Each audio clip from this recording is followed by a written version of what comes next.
Assalamualaikum warahmatullahi wabarakatuh. Alhamdulillah saya ucapkan kepada Allah Subhanahu wa Ta'ala karena sudah memberikan kita nikmat untuk dapat berkumpul dalam ruangan ini.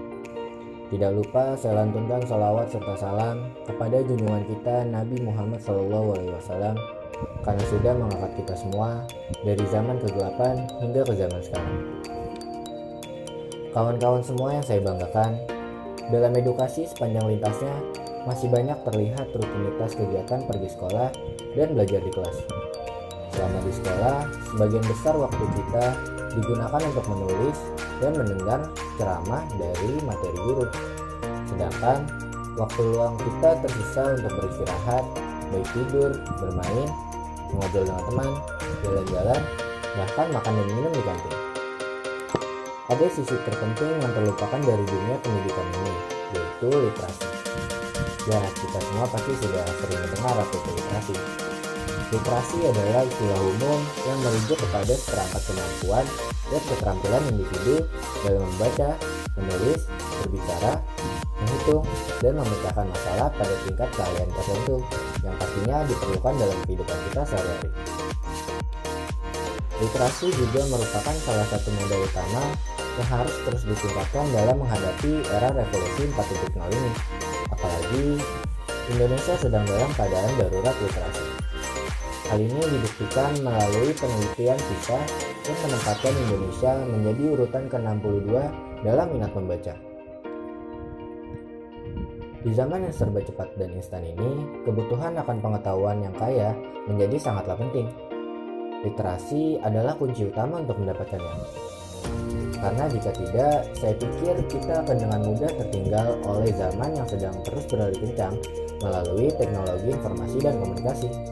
Kecepatan media teknologi informasi dan komunikasi ini juga membuat informasi mampu menyebar dengan sangat cepat pada semua lapisan masyarakat.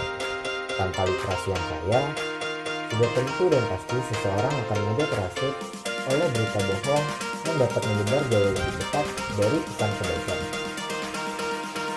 Lalu literasi juga menjadi gerbang utama dalam menggapai masa depan abad ini. Bagaimana tidak, kecepatan industri yang tak terkendali ini akan menumbuhkan ekonomi dengan cepat, namun akan banyak memberikan permasalahan yang mengemuka.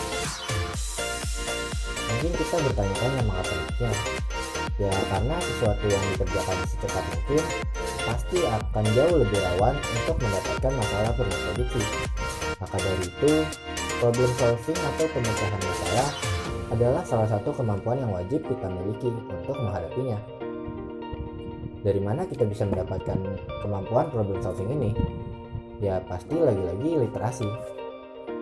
Lalu literasi seharusnya juga sudah menjadi rutinitas wajib bagi setiap orang, khususnya bagi kita ini, para siswa dan generasi milenial.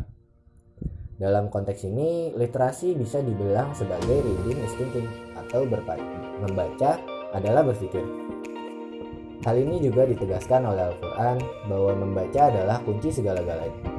Dan juga ditambahkan oleh Profesor Quraish Shihab dalam bukunya yang berjudul Wawasan Al-Quran, yang menegaskan bahwa membaca adalah sesuatu yang paling berharga yang pernah dan bisa diberikan untuk umat manusia.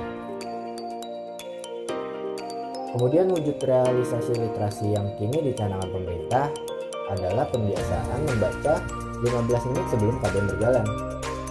Membaca juga harus diiringi dengan berpikir dan menganalisa konten tersebut. Hal ini dapat kita contohkan ketika kita berjalan melewati mading sekolah. Kita bisa berhenti sejenak untuk melihat. Secara tidak langsung, kita sudah melakukan literasi yang sederhana. Tidak hanya itu, ketika kita melihat ada tulisan terpampang di dalamnya, otomatis ketika kita melihatnya, maka kita akan berpikir untuk menemukan jawabannya dan juga diiringi dengan membaca pertanyaannya. Jadi budaya literasi ini dapat kita laksanakan di mana saja dan kapan saja. Oleh karena itu, pemahaman akan suatu wawasan dalam teks pengetahuan literasi haruslah terus ditingkatkan.